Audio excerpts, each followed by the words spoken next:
good evening. Welcome. This is Hot Edition. We're live from Anisabata Desawe Kanda, also live on Kesmi 107.1 in Tamale and beyond. We're live on W 93.5 in Y and beyond. I am Alfred Ocansey this evening. Top officials of the National Service Authority, including former Director-General Osei Assibey Antwi and his Deputy Gifty Oware-Mensah, face charges in a 542 million Ghana cedis ghost name scandal. Will bring you a list of several other individuals implicated in the alleged criminal enterprise shortly. Investigations have revealed a sprawling criminal enterprise whose network covers the entire country. Stay with us for more on this one. Also, striking nurses suspend 12 days nationwide strike pending a June 26 engagement with government to finalize a roadmap towards implementation of their conditions of service. We've got details for you on this one. Having monitored the misinformation, disinformation, and the propaganda that have surrounded our strike action, the leadership of the association would like to set some record straight on. Plus, 16 individuals, including 12 invigilators, arrested for malpractice in this year's Basic Education Certificate Examination. Question we're asking this evening here on Hot Edition: will this ever end? Wyack, Head of Public Affairs, is going to be joining us. We'll have a conversation this evening here on Hot Edition on 3FM 92.7. We're also on Kesmi 107.1 in Tamale and beyond. We're live on W 93.5 in Wa and beyond. Bring you a summary of the news now, and Lord Edwasari is here. Thank you, Alfred. Now to the summaries. Attorney General and Minister of Justice Dr. Dominic Aine has revealed that Ghana lost over 548 million Ghana cedis through a criminal enterprise operating within the National Service Authority. He confirmed that investigations have concluded and charges will be filed against 12 suspects involved in the scandal, including former Deputy Director Gifty Oware-Mensah, who allegedly masterminded the operation. Then in Parliament, the House has summoned the chairperson of the Electoral Commission, Jean Mensah, to appear before it next week amid mounting pressure over unresolved Ablekuma North parliamentary results. The EC is yet to complete the recollation of results from the 2024 elections in the constituency, despite repeated calls for stakeholders. More news. The head of public affairs at the West African Examination Council, WAEC, Mr. John Kapi, has disclosed that the number of individuals arrested for the examination malpractice during the ongoing 2025 Basic Education Certificate Examination, BECE, has risen to 16.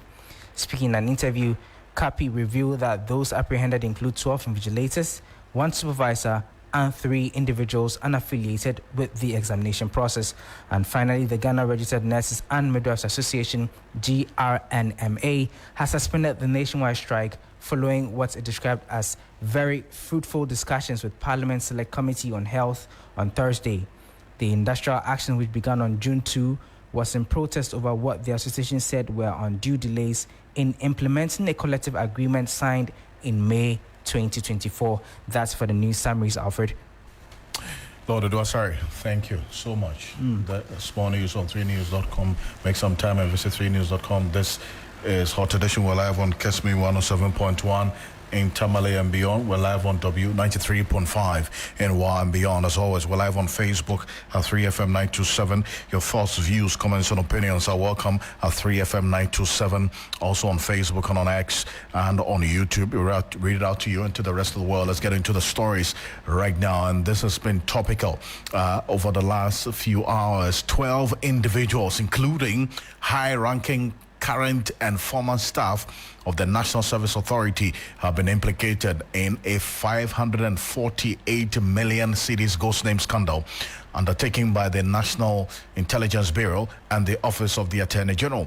Attorney General and Minister for Justice, Dr. Dominic Aine, at a media briefing today, confirmed that his office has concluded its investigations into the elaborate payroll fraud scheme that led to the loss of public funds. The Attorney General is getting ready to file criminal charges against all 12 individuals involved in the alleged criminal enterprise. Now, we're going to get you details of exactly who are these individuals. But first, take a listen to Dr. Dominic Ayene, the Attorney General, addressing the press not too long ago. In total, we can confirm from our evidence on the docket and from interrogations that a whopping 548,333,542 cedis and 65 pesos. That's how accurate.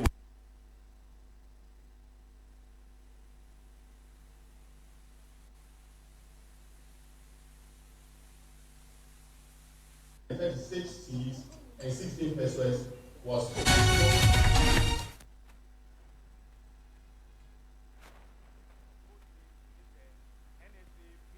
Service personnel generated from the central management system and submitted to the NSA accounts office, and the data of the NSA personnel who were actually paid through the gift system for a period of 6 years. That is from 2018 to 2024.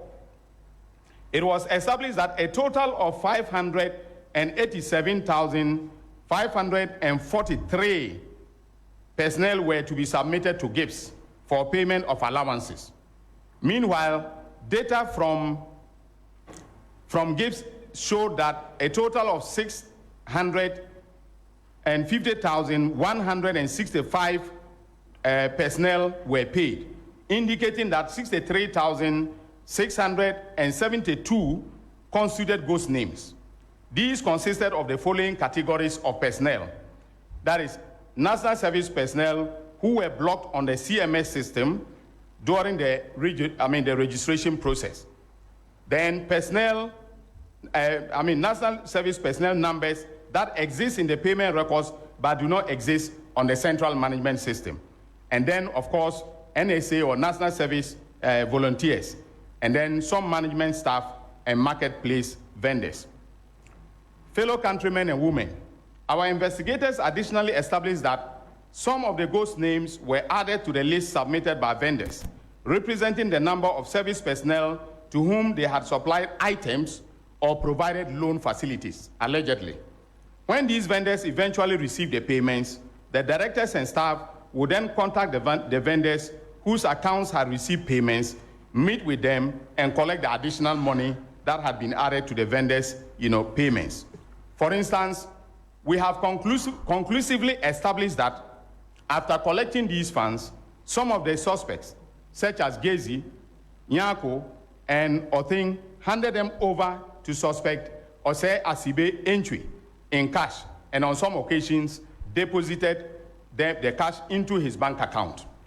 Osei Assibey was the Chief Executive, the Director-General of the National Service Authority.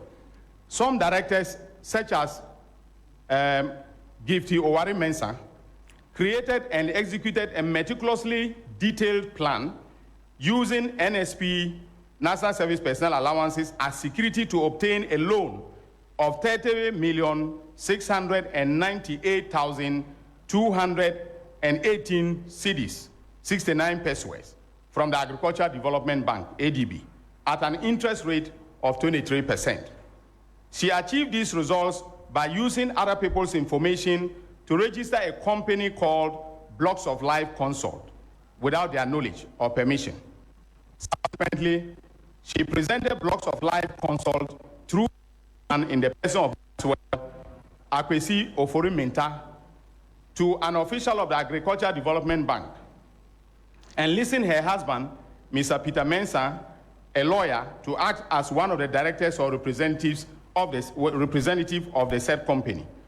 She told ADB that the company specialized in supplying home appliances to national service personnel and proposed that ADB finance the company to enable it to supply these items on higher purchase basis to the service personnel, with the NSA being responsible for handling deductions and repayments. During the period, Gifty was the acting director, Gifty Oware-Mensah was the acting director of the authority. However, on the marketplace of the authority, there was no indication that Blocks of Life was a registered vendor.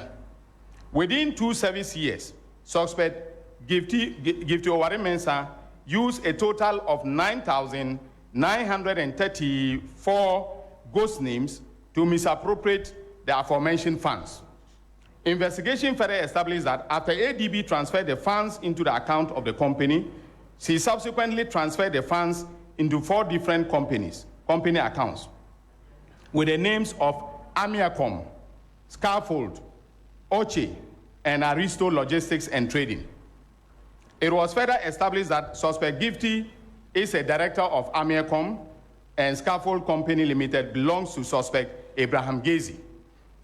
That between 3rd March 2023 and 24th May 2024, suspect Gifty transferred 22,925,518 Ghana cedis and 69 pesos to Amiacom, 1 million Ghana cedis to Scaffold, 1,572,000 Ghana cedis to Oche, and 5,200,000 Ghana cedis to Aristo Logistics and Training. We have this on record. We have all the bank details. We have everything, in the docket. Investigations, however, established that Eric Nyako, from 2017 until April 2024, and Idrisu Ibn Abubakar, April 2024 to December 2024, were responsible for preparing and transmitting NSP payroll data to GIPS for payment of allowances with the approval of the former NSA Director-General, Mustafa Yusuf, who is now an MP, Gifty Oware-Mensah, acting from February 2021 to September 2021, and Osei Assibey Antwi, September 2021 to January 2025. Without their explicit authority, nothing was possible. In other words, all these transfers could not have taken place without the authorization of the chief executive officers and or the director general, depending on the nomenclature that was used to describe their roles. That's the Attorney General Minister for Justice, Dr. Dominic Ayine. They're giving some very, very interesting and rather concerning detail of the investigations into this National Service ghost name scandal. Now, Martin Pebo is private legal practitioner, has been monitoring this quite closely and is joining us on the telephone. Counsel, good evening. Thank you for joining us. Yes, good evening. It's Ocansey. Is this one of the cases that was captured in the oral preparatory team's report, the National Service ghost name scandal? Yes, absolutely. Yes. It's actually, at a point, the case was already made public. I think they had gone to OSP. But, with subsequent, events, it turned out that it would be good to come to the oral preparatory team. And so that's what they did. And then now we're seeing. So meaning that they are largely corruption, non-corruption, causing financial loss, etc. That's how come it's appropriate for the Attorney General to deal with those.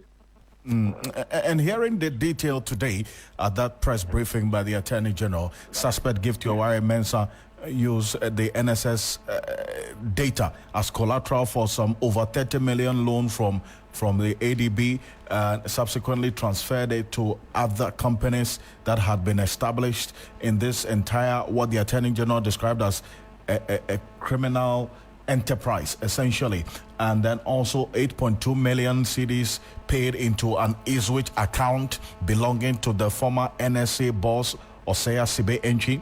And then also beyond that, Mustafa Yusuf, who became the Youth and Sports Minister, served as a Director General at some point, and Gifty Oware-Mensah and 10 other persons as well who are going to be prosecuted. And then we getting to know as well the details of how all of this played out, this entire scheme that cost the nation, from what we've been told today, over 548 million cedis. How does all of this detail you had today strike you? Yeah, so with the details, my first thought was that, so it's good we really changed government, right? It's good we booted out the MPP. Because you wouldn't have had an MPP government investigating itself the manner in which Dr. Ayine and his friends are doing. No, it wouldn't have happened. It would have been a cover-up. And at least, I have the case of the Aqua Africa contract, the one Cecilia Adapa entered into without the Attorney General's opinion, etc.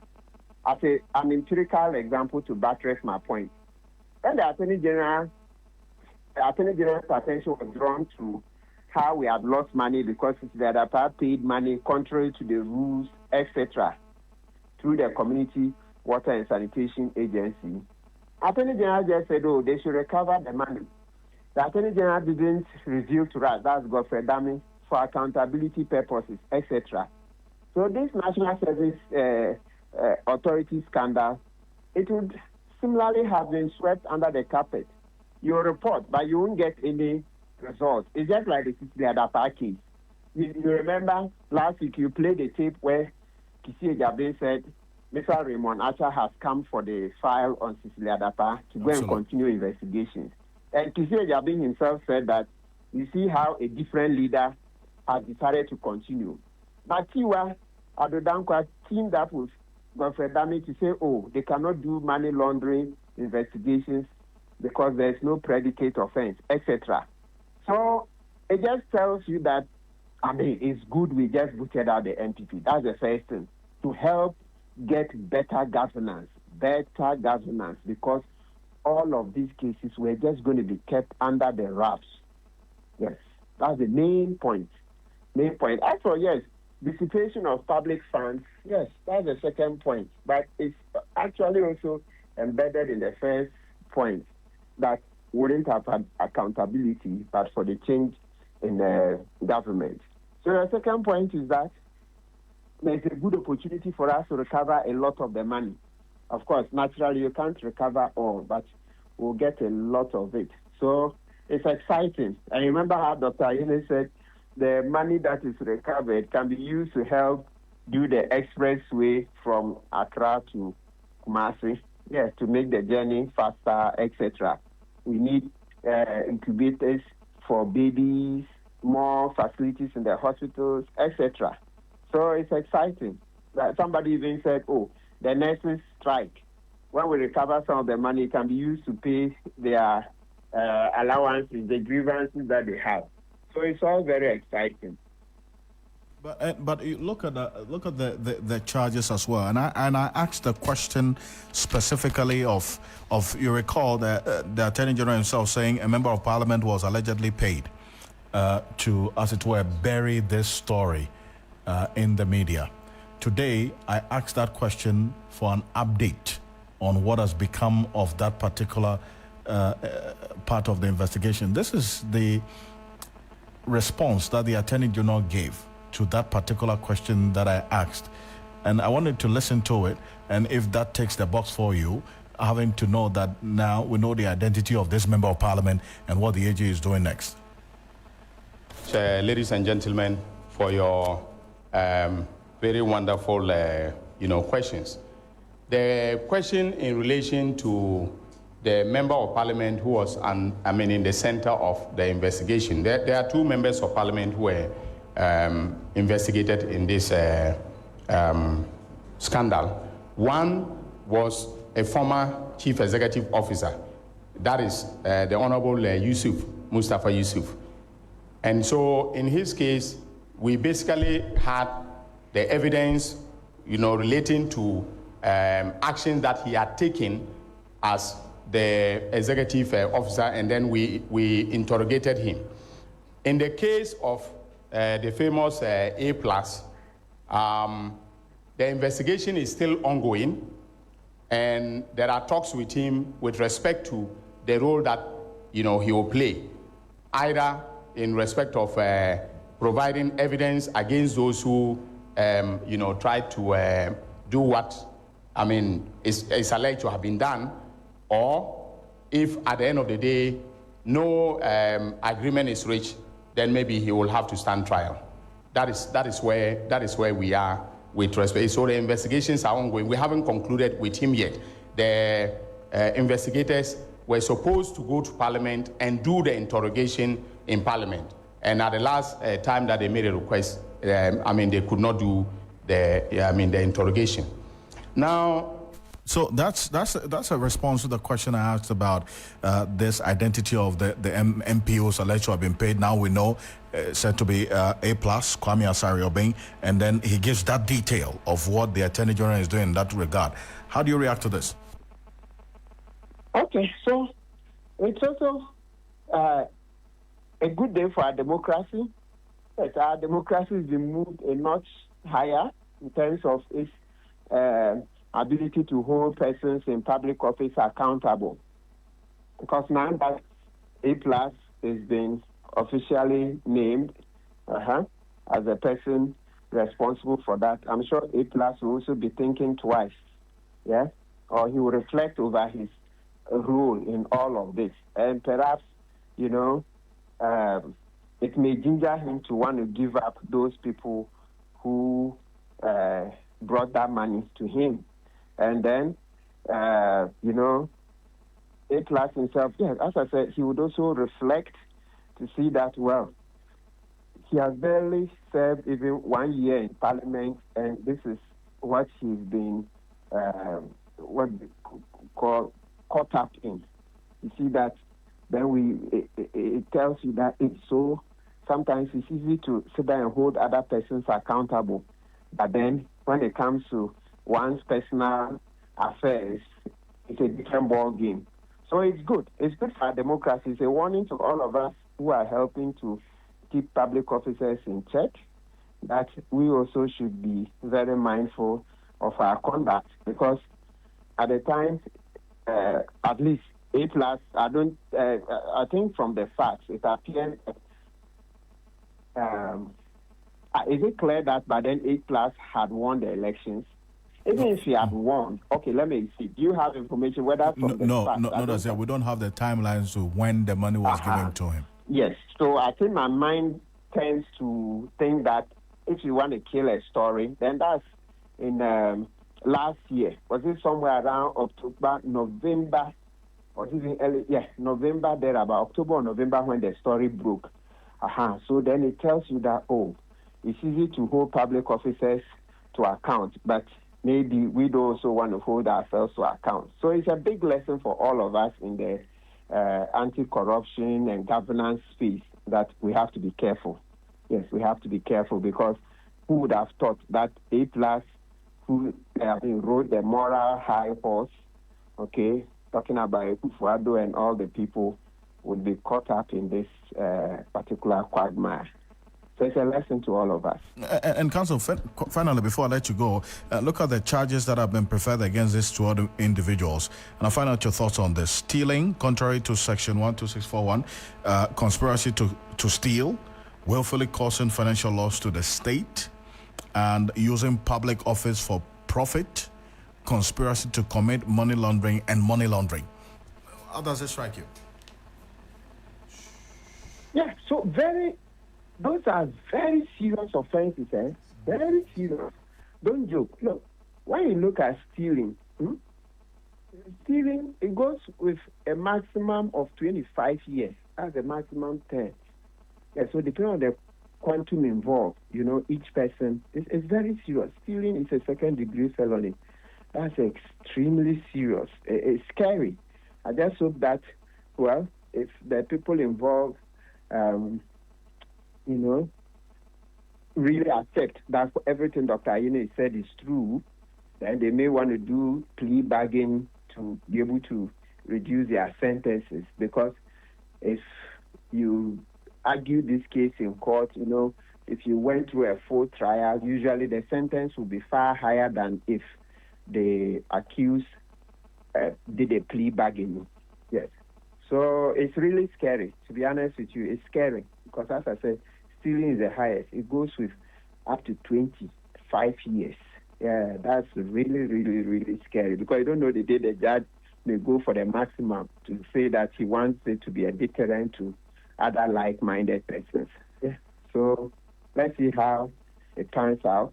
The only other thing is that, and another journalist asked that question, that she gave intelligence that she had heard that lawyers for the suspects would subsequently frustrate the trial so as to make it last long, like the Opuni trial, etc.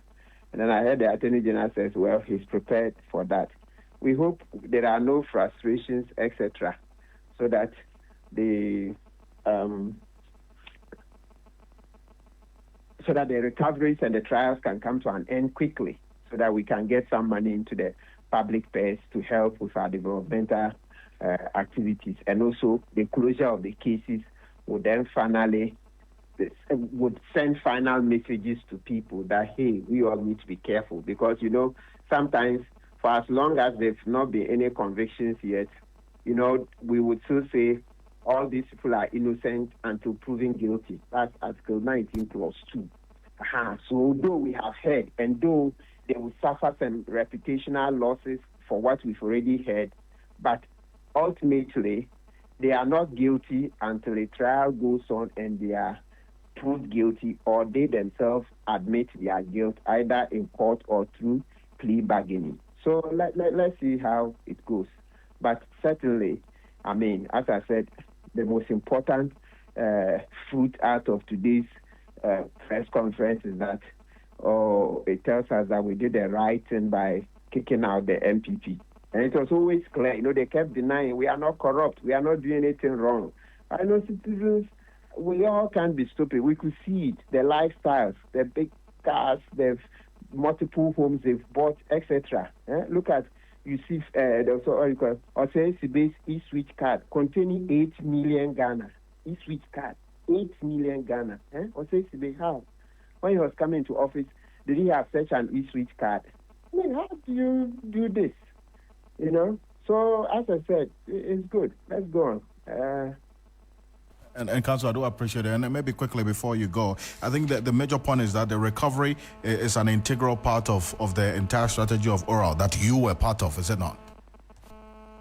Yes, absolutely. Yes. And Dr. Ayine mentioned it. Yes.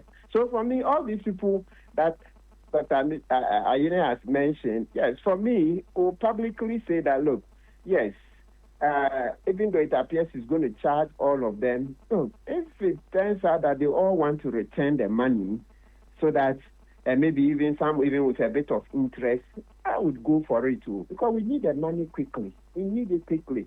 You know, usually we don't gain much from long sentences. So you see that Dr. Ayine says, so to be clear, from what I heard, I didn't hear from the beginning, but to be clear, you know, the 500 and something million that they are recovering, it appears that is for those who are making deals with the Attorney General, Dr. Ayine, right? The 560 million. That is for those who have entered into deals, the non-prosecution agreement. That's where he's making that money. Is that not so? And that's why he put a specific figure to it, yes. And so how much they have uncovered was lost to the scheme as a result of the entire scheme. No, then let's disaggregate it more. So what I'm interested in is that these 12 persons who are going to be put before the court, how much is that figure as against those who have agreed to return the money? Because those going to court, my point is that we are not going to make the money today or later this year. No. If they decide not to plead guilty, etc., it's not now. It will be years. No, even without frustrating the court, from the way our criminal cases run, you are not likely to finish in less than a year. Even when the judge is doing daily trials, etc., you are not likely to finish in less than a year. So maybe let's see if we can disaggregate to know out of the 560-something million, how much are we getting an immediate recovery, that's those returning the money immediately. And then those going before the court, how much is with them? Those going before the court also want to return their money. I think Dr. Ayine should accept, because I think I heard a part of it where he said some people wanted to do a deal, but he wasn't in favor. Yes. Because of the rule. No. The role they played. I think that, you see, there are many more cases. So sometimes we need to accept, so that we can accept money into the public kitty and move on. Because sometimes when you say no, you will not accept you want to prosecute the person, you go into court 10 years. Let's remember this example. The last time Godfrey Dami tried that, you see, he got his fingers bent, and then the state also lost because he was caught in a Japa tape trying to coach witnesses, doing very unethical things. And number two, the state didn't get the 2.3 million euros, right, that the deep sea people had promised to refund. Maybe next time there's a press conference, we should ask Dr. Ayeni, would he write to the ambulance company to see if we can still get the refund? So that is a deep, and a very fresh example for all of us as a nation. Sometimes the people say they will return money. Let's accept it. I know a lot of Ghanaians will say, no, the person should go to jail. But the person will not go to jail in a day or two. The moment you say the person should go to jail, the person may say no. Then I'll try out my luck in court. So I want a full trial, hoping that something will happen. Maybe in the process, a judge may be transferred. It will delay the case a bit. The state attorney may travel abroad to school. They will give it to another person. 1,001 reasons can help delay the case. And then maybe the person will be timing. You see, when you are doing analysis, okay, let me see. President Mama has 4 years. We've already done 6 months. So effectively, he has 3 years. Maybe the next NDC leader, these people will begin to look for him and be in his good books so that when he comes, you say, oh, no, stop this trial. Sure. It's a complex, So when somebody offers money, we should take it instead of, no, we want to convict you in a court of law to serve as a deterrent. Ask Godfrey Dami. Today, Godfrey Dami is ruined because the Japa tape will follow him forever. You see it? And then we didn't get the money that the ambulance company wanted to refund to us. Yes. Council, appreciate your time on this, and I know we're going to be engaging more on this in the coming days. Thank you so much. Martin Pebo is a member of the Operation Recover All Loot preparatory team. They've rounded up their work, submitted the report to the President that's been forwarded to the Attorney General, and one of the cases in the oral report is this National Service Authority ghost name scandal, which the Attorney General gave some detail, an update on, very, very important update on, and then also what the way forward is after they have rounded up their investigations in collaboration with the National Intelligence Bureau. Pesos into his account from 2021 to 2024.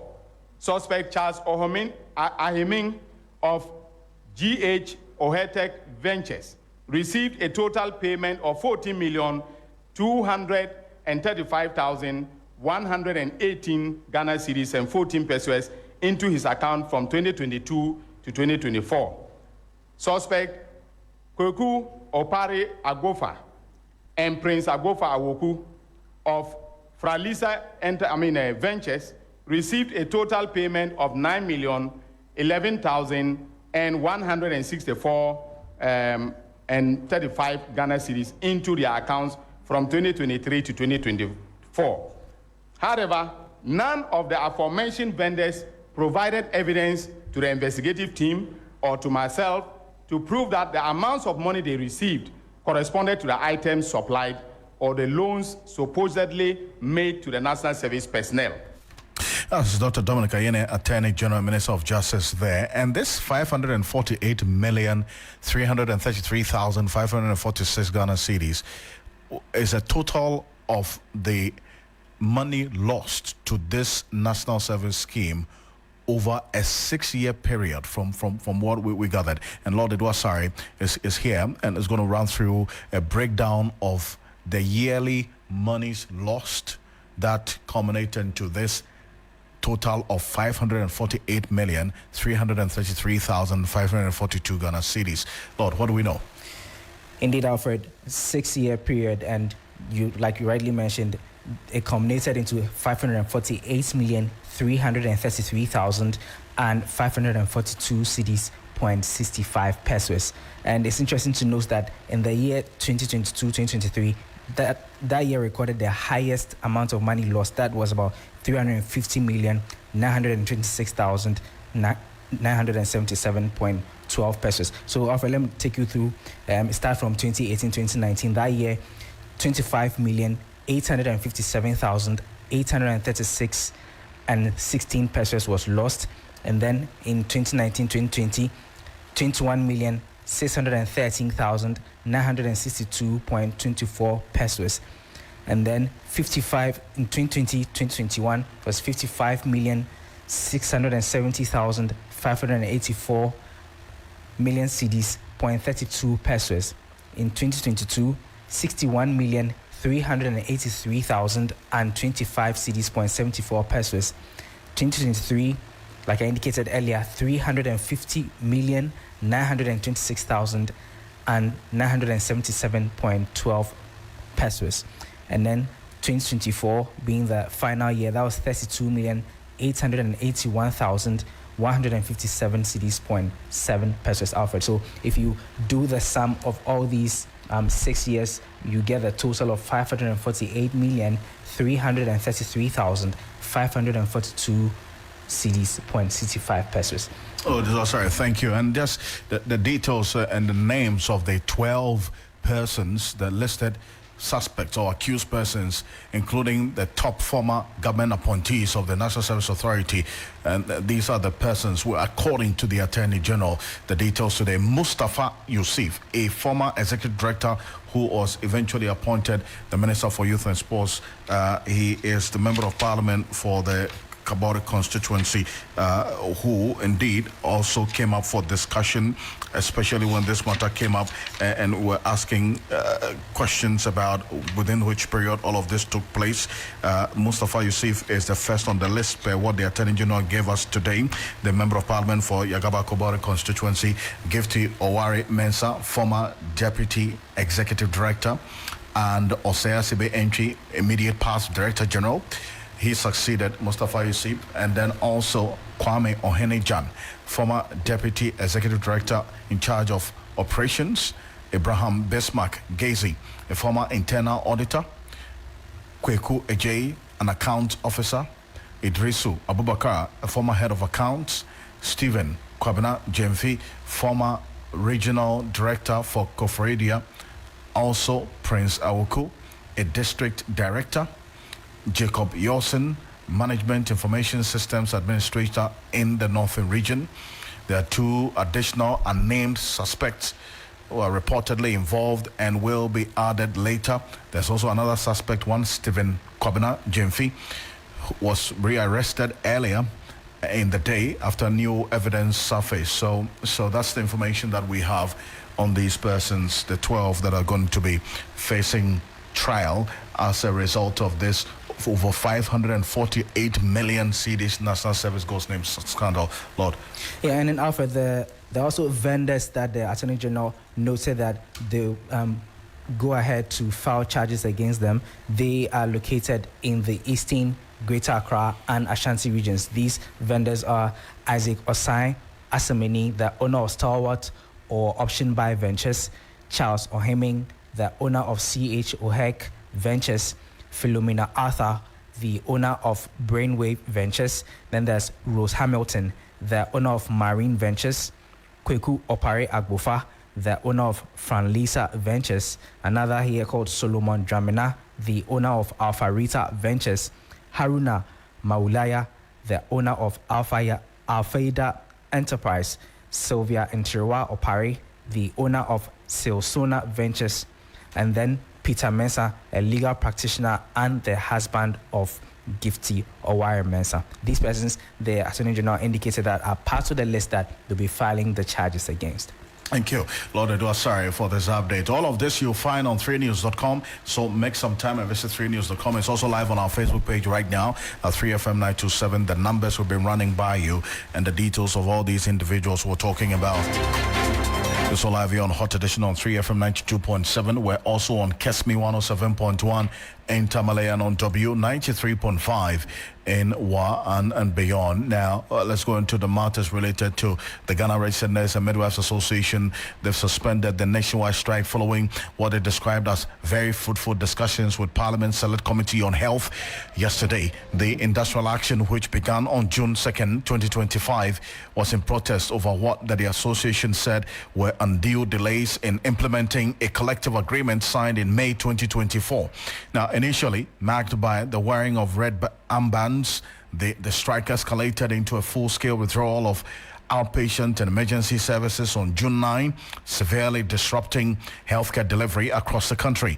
In a social media video, President of the Association, Perpetual Foriampofo, said the decision to suspend the strike was influenced by appeals from the public, patients, and the timely intervention of the Health Committee of Parliament. Take a listen to this and what they put out earlier today. Having monitored the misinformation, disinformation, and the propaganda that have surrounded our strike action, the leadership of the association would like to set some records straight on the following. 1.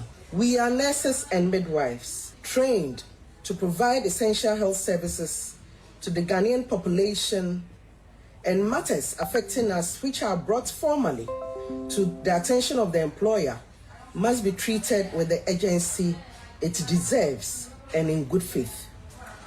2. As nurses and midwives, we do not take delight in seeing our patients suffer. However, we cannot take good care of others when the system does not take good care of us. The GRNMA is a non-partisan professional association and trade union, and the holder of the collective bargaining certificate covering all nurses and midwives in Ghana. In its 65 years of existence, the Ghana Registered Nurses and Midwives Association has never aligned with any political party in Ghana. Rather, it has worked with every government since 1960 in building a stronger and more resilient health system responsive to the health needs of Ghanaians, whilst at the same time be representing the interests of nurses and midwives in matters related to their welfare and general working conditions. That's the president of the Ghana Registered Nurses and Midwives Association, Perpetual Foriampofo, announcing the suspension of the strike. You can also listen to the former president of the Ghana Registered Nurses and Midwives Association, Dr. Kweku Krobi-Asante, expressing his views about the suspension. But first, let me acknowledge the presence of a labor expert, Austin Game, who's been following this quite closely. Mr. Game, good evening. Thank you for joining us. Good evening, Alfred. Now, this news is the suspension and not the calling off of the strike. What that essentially means is that the demands that they are making are still relevant and on the table, and they are only suspending this strike, according to the president, based on the assurances that the Health Committee gave them in that crucial meeting yesterday. How do you see things playing out? Well, thank you so much. I think it's a normal union language in one way or the other. So it doesn't really, it shouldn't offend anybody. I think that they are just speaking the normal, usual union language.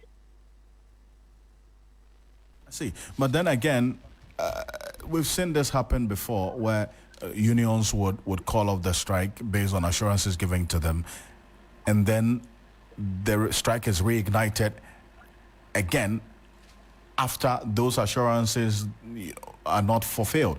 I mean, we don't know the specific assurances that were given to the nurses, reason why they call off this strike, but they've been consistent that they are not going to renegotiate the terms because he has been signed off already. Mr. Game.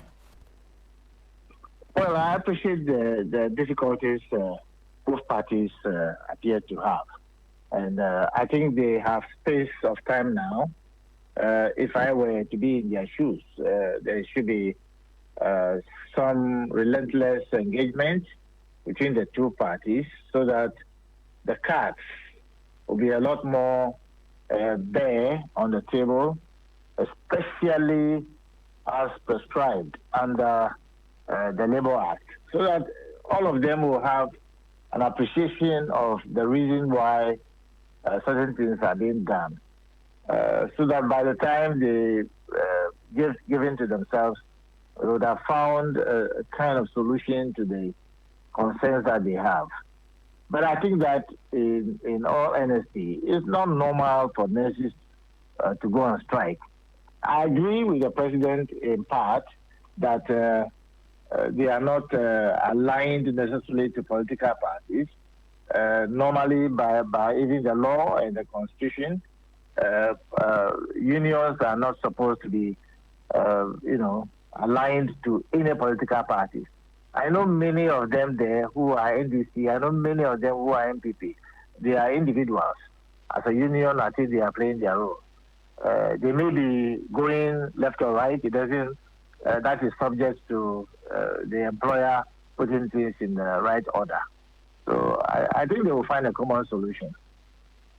And the common solution being what? What possible outcomes, I mean, based on your experience in this field, will play out? Well, where there is a little bit of departure, I mean, me, I'm a teacher of this subject matter, industrial relations, up to any level you want to think about. So I am very clear in my mind that when you talk about negotiation, it's before, during, after. The after there includes implementation difficulties that they may have, which is all part of the negotiation. In the midst of this turbulence, you don't go teaching anybody anything, but they know who everybody is in this country. And so they cannot say, there are nurses, I can't give injection, I can't prescribe medicine for anybody. But when it comes to this field, I think everybody who cares to know, no. And I want them to appreciate the fact that negotiation is not limited to at the table when you are exchanging views and so forth and so on. And I do know that all the things they have gotten there, I was part of the advisory committee to them. So I am not a stranger to it, and I know they understand what I'm saying, that it doesn't mean when you have concluded negotiation for implementation, that ends the matter. It doesn't mean so. So that's why the law has been made, and Section 108 will tell you that any industrial dispute, you have to find a way of settling your differences. And so that's what they should be doing, and I'm happy they suspended or, close it up for now. The employer should do his homework well and tell them the reasoning behind why they are unable to implement it in the form in which they have concluded it.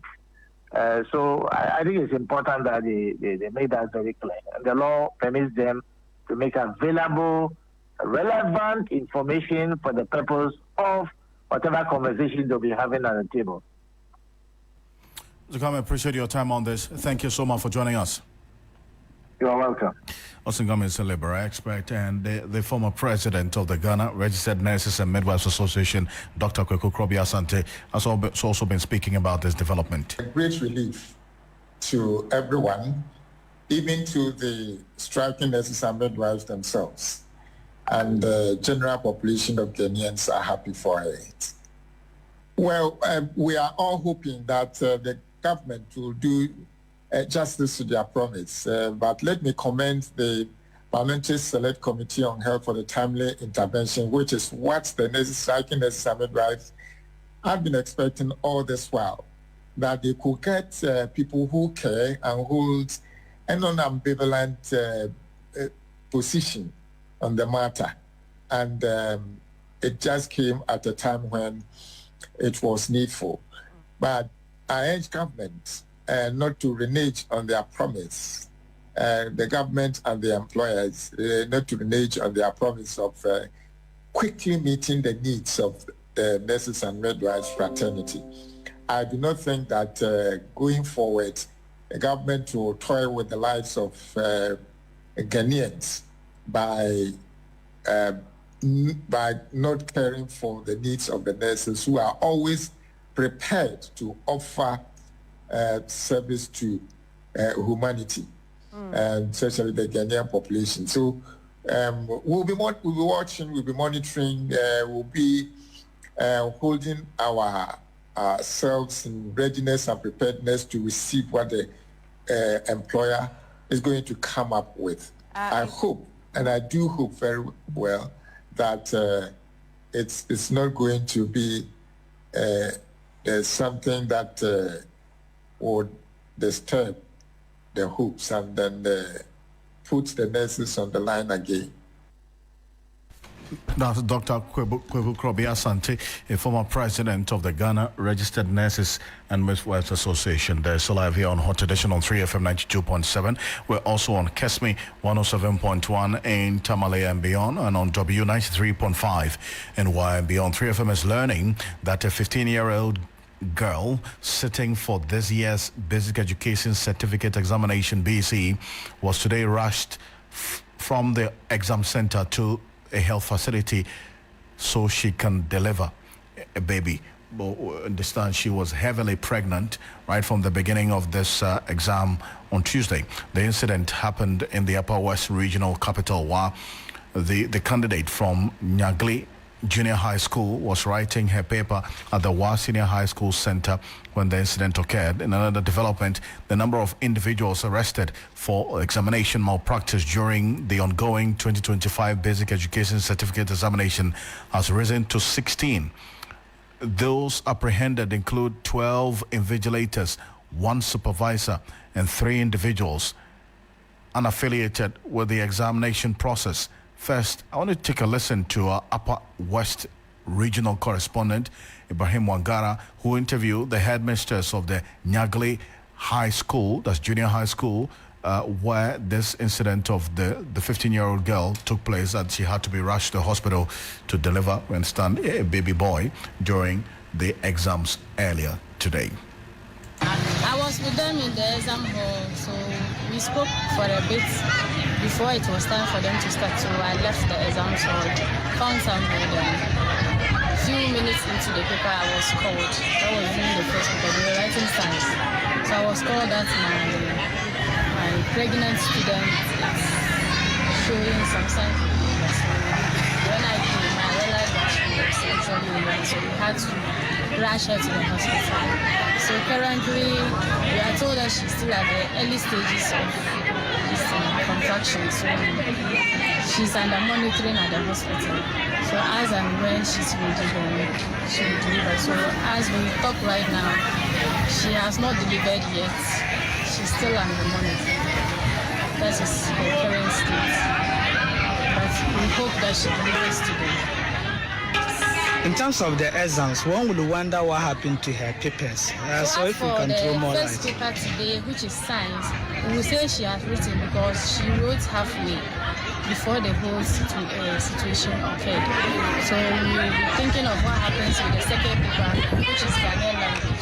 Now that she has not yet delivered, she's still in the hospital. We are making arrangements. So we are arranging with the exam supervisors for the paper to be sent to her to the hospital to write. That is if she's still in a good state to write. So but we hope that with the subsequent papers, like close of the day, if she has delivered, she'll be coming back to write the rest of the papers. That's the headmistress of the Nyagli Junior High School in the Upper West Region, and John Kapi is Head of Public Affairs at the West African Examinations Council. WAEC is joining us on the telephone. Mr. Kapi, good evening. Thank you for joining us. Good evening, and thanks for having me, Alfred. Great. We've had a number of instances of these pregnant girls sitting for the exam. This is not limited to the Upper West Region, is it not? Yeah, it's not limited to the Upper West Region only. We've received also reports, I think, from the Bulletin region. And then there are others also that have indicated, heavily pregnant candidates who are writing the examination. In such instances, what measures did you put in place for these girls? Well, as a council, we depend on the Ghana Education Service to give us directives as to how to handle such persons. Because we are not told, when we ask for data of candidates who may need special attention, they do not include those who are pregnant. They only give us names of people who may be visually impaired, or they have hearing impairments, or some who have cerebral palsy or some other, problems, but not pregnant candidates. So we have made access arrangements for all those others, but then there's no provision specifically for pregnant candidates. I see. Now we're also learning that the number of persons involved in the malpractice, different forms of malpractices, this BEC this year has risen to 16.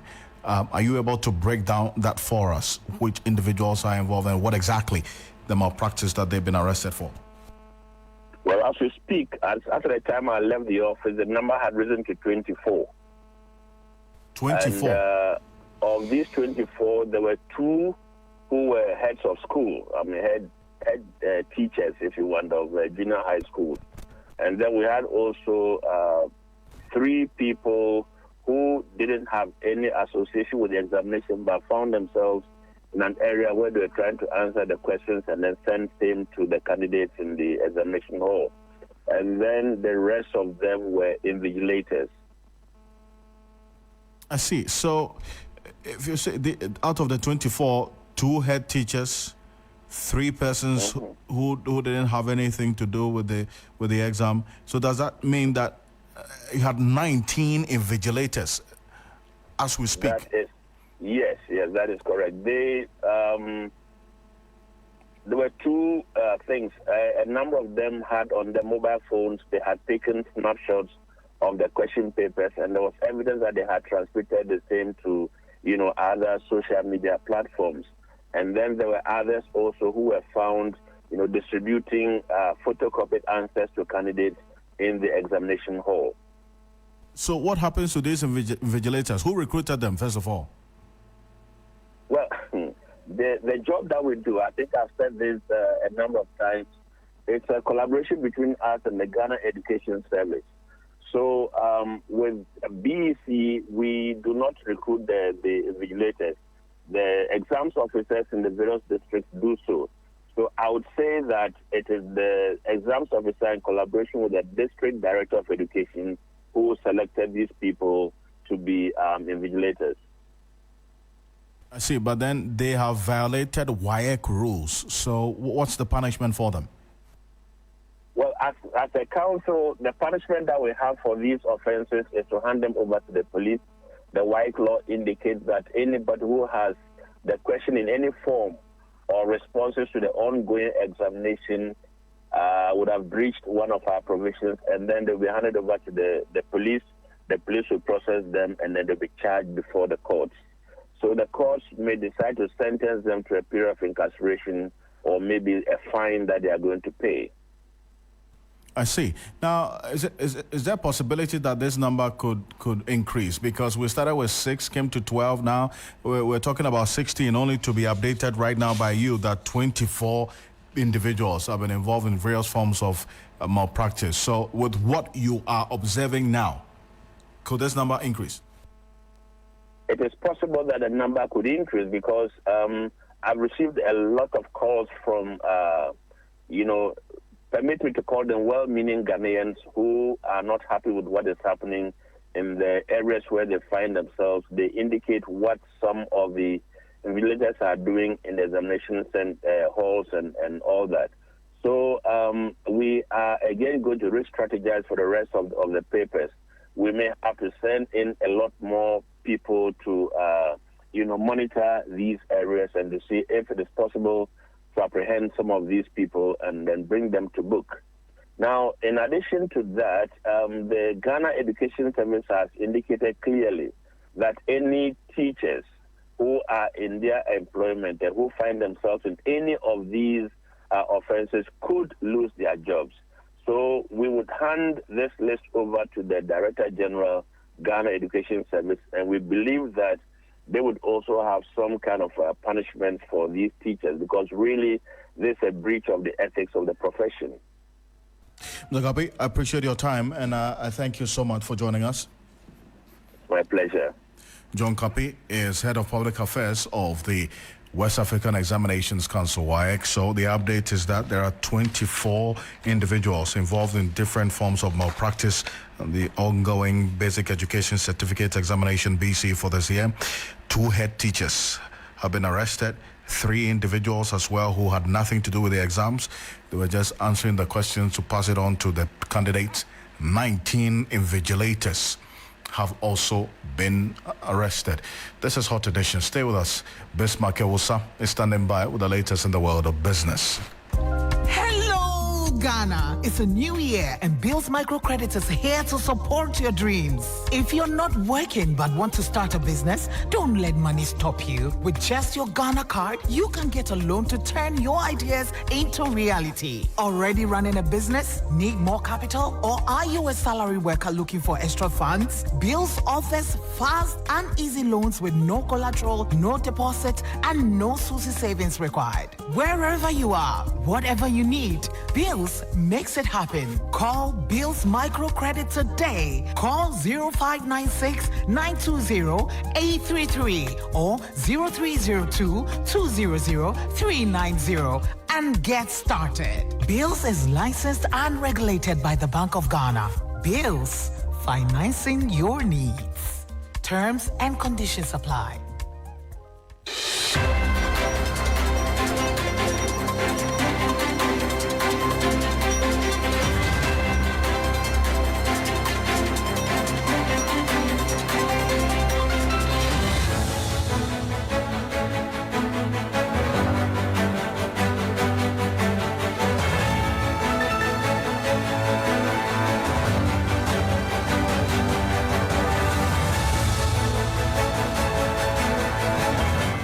Hello, good evening and welcome to the Business News on Hot Edition on 3FM 92.7. Coming up, fuel prices projected to rise over 6% in July as global oil surge and Middle East tensions threaten Ghana's temporary relief.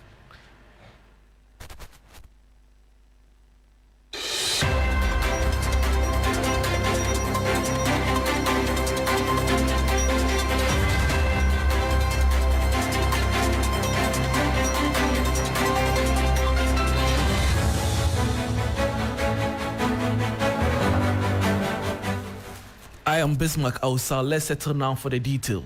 Fuel prices in Ghana are expected to rise again from July, ending the brief relief consumers may enjoy this June. The Center for Environmental Management and Sustainable Energy, CEMSI, is warning that a surge of over 6% could hit the pumps due to rising global oil prices and mounting geopolitical tensions in the Middle East. The following 3 Business News Desk report has details. Fuel consumers may have a brief moment of relief in mid-June, but the outlook heading into July appears far less promising. The Center for Environmental Management and Sustainable Energy, CEMSI, is projecting a rise of more than 6% in diesel prices during the first pricing window of July 2025. It attributes the likely increase to rising global oil prices and escalating tensions in the Middle East, which could begin to impact international export prices later in July. The center said prices could drop by up to 10% from June 16, translating to a 1 cedi per litre reduction at the pump, but cautioned that this will be temporary. CEMSI also took aim at government strategies that rely on short-term global price dips or a stronger cedi to justify consumer levies. According to the executive director of CEMSI, such an approach may backfire by August if both global prices and the exchange rate turn unfavorable. Benjamin Nsia is urging a more sustainable fuel pricing policy that considers long-term market volatility and local economic vulnerabilities. And that was a 3 Business News Desk report on fuel prices projected to rise over 6% in July as global oil surge and Middle East tensions threaten Ghana's temporary relief. Now, Ghana's urban population is set to grow by 2.7% year-on-year over the coming decade. This will be driven by the growing construction sector. According to rating agency Fitch Solutions, urban residents are expected to make up to 65.5% of the total population by 2034. This will rise from 59.8% in 2024. In a report titled Ghana Construction Outlook, Strong Growth Likely to Spill Over to 2025, the UK-based firm said it expects a spillover of favorable macroeconomic conditions to support Ghana's robust construction industry growth in 2025. Moving on, Minister for Youth Development and Empowerment, George Opariado, has reiterated government's commitment to equipping young people with relevant skills and opportunities for sustainable employment. He highlighted the importance of improving technical education and ensuring young people are equipped with skills aligned with current market demands. The following report has details. The INSPIRE project seeks to support job creation by enhancing the capacity of Ghanaian SMEs and strengthening vocational training. At the launch, Sector Minister George Opari-Addo encouraged young people to take advantage of such initiatives to build their skill sets. As a government, we believe strongly that our old ways of educating our young people must be looked at again. And so government, through the National Apprenticeship Program, have decided that as much as we will focus on our traditional education systems, we also want to give young people other opportunities to explore. Country Manager for E4Impact, Xavier Agotimevo, made a case for SMEs to collaborate with larger corporations, potentially enabling business growth and innovation. Training the entrepreneur alone is not enough. We need to be able to mobilize the resources that they need to be able to move forward. Now, we are doing this through a number of engagements. As part of the project, an Italian Innovation Center is expected to be established at the University of Professional Studies, Accra.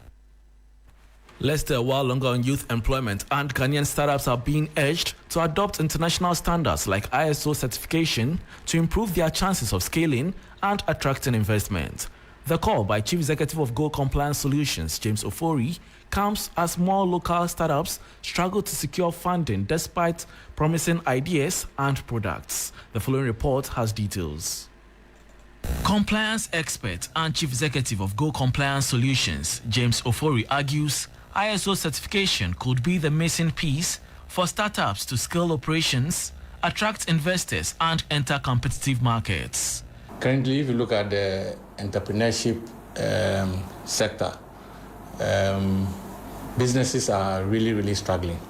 Why am I saying so? If you look at some of the requirements that they need to meet, they have no idea. So they start business along the line and then they crash. When you need to even take the business to another stage, maybe scale it up a bit, it becomes very difficult. They have basically no idea. And some of the government regulations are also one way or the other frustrating them. James Ofori also notes that poor bookkeeping remains a key reason many early-stage businesses are denied financing. We have one clause that talks about document control. So that clause normally addresses bookkeeping, how you maintain your records, your documentation, both filing and retrieval systems.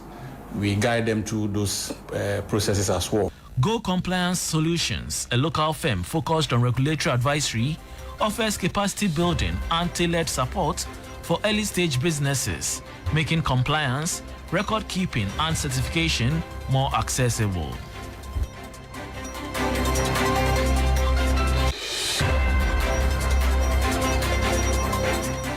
And that report ending the business news on Hot Edition on 3FM 92.7 with me, Bismarck Elsa. For more business stories, please check out our website, s3news.com. Thanks for your company. Billy Shen is here for sports. Please stay.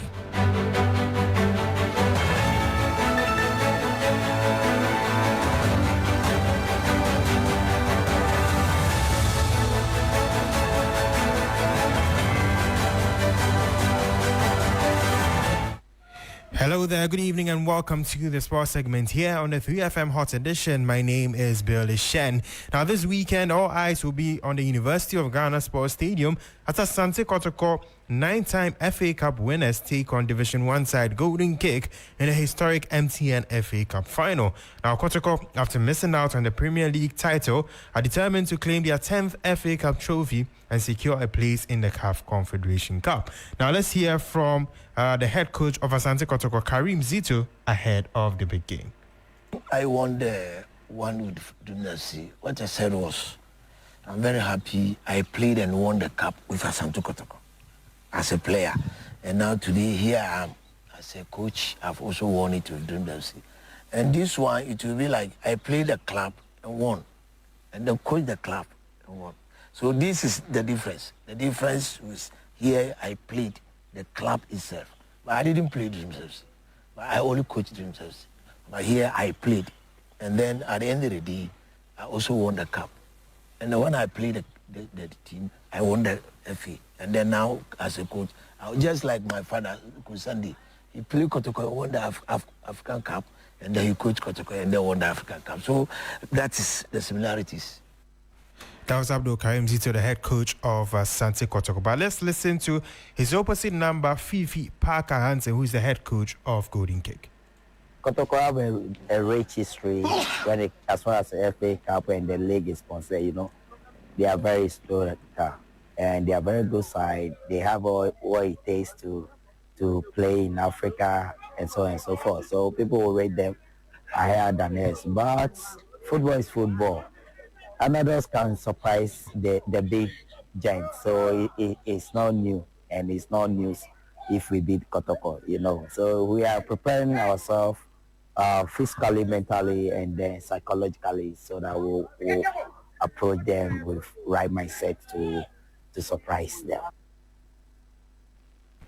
That was the coach of Golden Cake, Fifi Parker Hansen. Remember, the MTN FA Cup final will be live on TB3 Kickoff is at 5 p.m. and it will be across all our various social media platforms. Now, still on the local scene, the 2025 Galka President's Cup is set to take place on July 6th at the Accra Sports Stadium, pitting our rivals Asante Kotoko and Hearts of Folk. The official launch was held on Thursday with key figures from the Ministry of Sports and Galka talking about the event. My colleague Edu Ej Rabi has more in the following report. Headlining this year's clash is a historic rivalry between the country's two most successful clubs, Asante Kotoko and Hearts of Folk. During Thursday's launch, Galka, the welfare body of Ghanaian football clubs, revealed key events surrounding this year's event, including matchday logistics, sponsorship packages, and fan engagement initiatives. Gaga has a collaboration with Suka Africa at Sports 20 in the area of sustainability and recently jointly attended an international forum in South Africa. We believe that our partnership is to introduce green football to contribute our quota to the government green economy as sports people.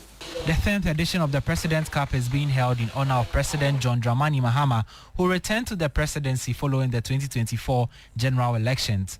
The event serves as both a tribute and a platform to reunite the nation through sport.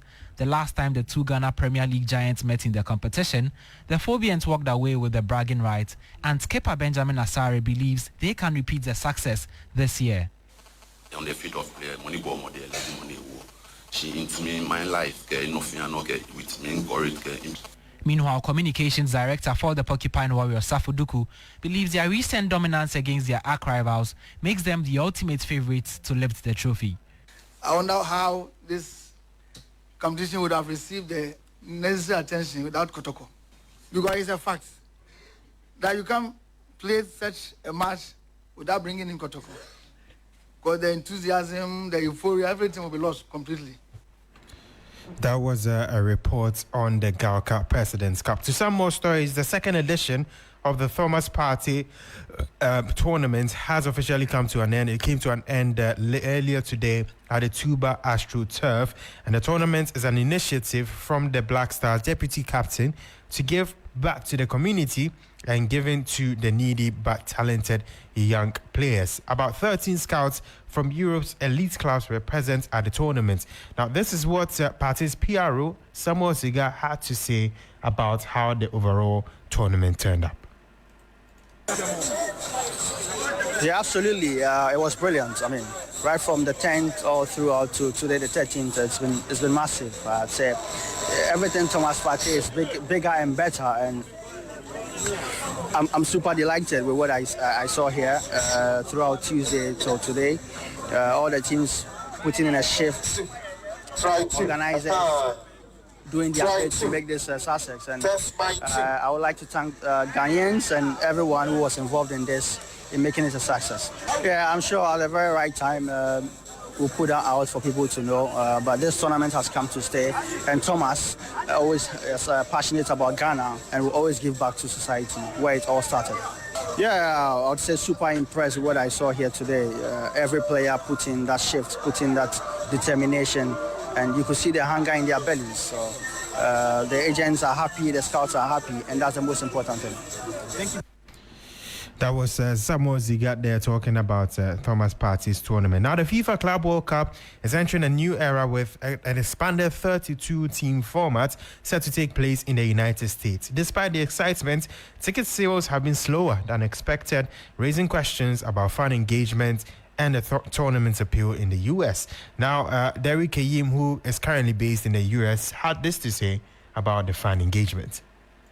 The big ones, the teams that have got that pedigree, and also you cannot mention a tournament like this and not take out the team that has won the most in this competition. That's Real Madrid. You can take out Real Madrid. They've announced Trent Alexander-Arnold to boost or beef up their squad. Also, Manchester City, they're doing an incredible job. Tan Rancheki, Jan Randers, and the likes. I Nuri also into the squad, and that's a packed squad, a big squad, and I think Pep Guardiola would like to win it because they are the final champions of the reigning champions of the FIFA Club World Cup, so they would like to win it. We shouldn't forget Paris Saint-Germain, who just won the UEFA Champions League. They had a scintillating and unstoppable team and unstoppable squad.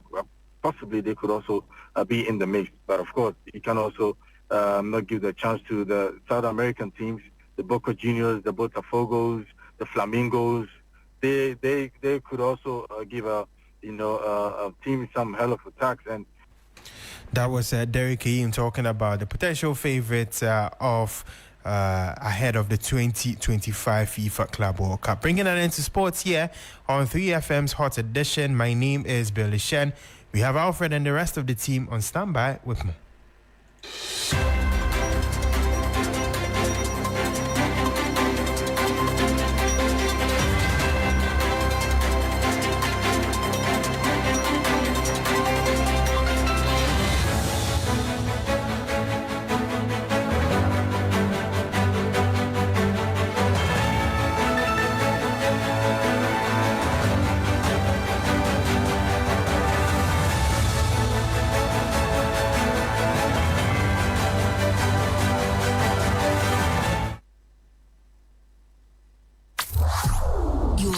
Tunes in sync with a soothing voice. 3 Lounge with AJ. Are you tired of the same old routine? Need a break from the stress and chaos of everyday life? Well, step into the 3 Lounge, your world of absolute relaxation and great music with yours truly, AJ Akwaku-Sapon. Welcome to the best mid-morning show in the capital and beyond. This is 3 Lounge with yours truly, your radio princess, AJ Akwaku-Sapon. Love it. I love it. It's great. Kickstart your week with Monday motivation. Shake off the Tuesday blues and get ready for midweek mania. Take a trip down memory lane on Throwback Thursday and wrap up the week with Funky Friday with myself and Helen Appiah Ampufo. Plus, enjoy exciting celebrity interviews, insightful conversation, engaging discussions on topics that matter, and there's a boatload of fun and easy activations that reward and appreciate you, our loyal listener. If you are listening, we're manifesting money into your pocket this morning. Amen. Don't miss out on the excitement. Tune in to 3 Lounge every weekday morning from 10 a.m. to 12 p.m. with AJ Akwaku-Sapon only on 3FM 92.7. It's my number one. 92.7 3FM, your urban lifestyle radio.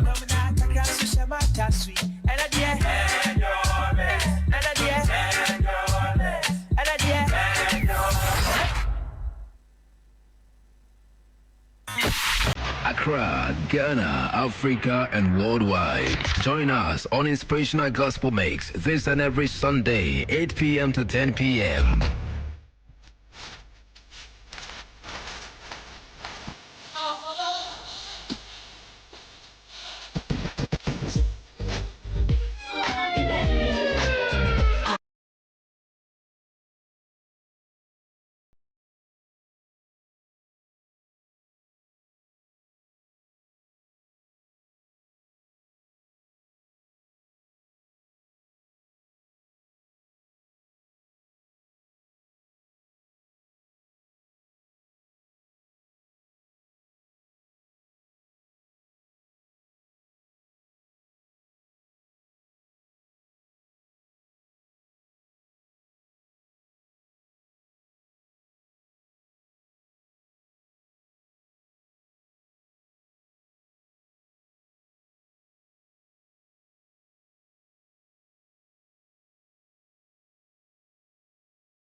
We're also on Kesme 107.1 in Tamale and beyond. We're live on W 93.5 in Wa and beyond. Your thoughts, views, comments, and opinions are welcome at 3FM 927 right out to you and to the rest of the world.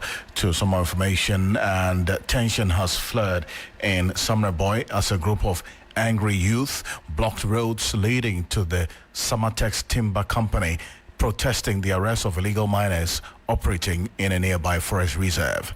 Now, from the information we're monitoring, the media reports, the local chief obstructed traffic and assaulted some company personnel while demanding the release of the arrested miners. The Forestry Commission's rapid response team had apprehended the miners earlier for engaging in illegal mining in a protected reserve. This incident comes just days after the Inspector General of Police's Special Anti-Galamsey Task Force temporarily withdrew from the area following a series of raids on illegal mining camps. Despite the crackdown, the defiant miners reportedly returned to the forest, leading to the arrest. Police in the area have called for reinforcement to restore order as the blockade continues to disrupt movement in the community. Authorities have yet to issue an official statement on whether the detained miners will be prosecuted. Local leaders are being urged to intervene to prevent further escalation as illegal mining remains a persistent challenge in Ghana's forest reserves. We'll keep an eye on this one and we'll be updating you a lot more as we go on. But the West Africa Science Service Center on Climate and Adopted Use, WASCAL, is advocating increased governmental interest in youth-led climate change initiatives. According to the center, this is key to ensuring the inclusion of new technology and modern solutions into climate change conversations. As a result, WASCAL has launched its Positive Climate Attitude Advocacy, dubbed the Climate Change Advocacy Now initiative. This campaign, which is part of events to commemorate the 2025 World Environment Day, will spotlight youth-led solutions, engage strategic media outlets, and catalyze also the grassroots tree planting efforts as a symbol of ecosystem restoration. Here's Executive Director of WASCAL, Professor Emmanuel Rambe, speaking to the media earlier today on what this means and the way forward in climate change action in Ghana. And we've noticed that in the fight against global warming and climate change, education is key. And as you know, we live in countries where the youth represent a very good percentage of the population. So touching on the youth, that is constituting the elite, the future of tomorrow, we kind of touching the heart of the fight against climate change. There's more news on 3news.com. Make some time and visit 3news.com. That's it for Hot Edition. There's also a full recording of this on 3news.com. That's 3FM 927 on Facebook and also on YouTube. Join the team at 10 p.m. for Ghana Tonight with Kemini and Dennis Paberi Wadam, and also 7 a.m. tomorrow morning for Ghana. That's Key Point on TV3. It's also going to be live on 3FM 92.7 and also on 3news.com for some more updates. The drive continues with DJ Faculty and Trade Market as they give you all the details and the music for Friday. Enjoy.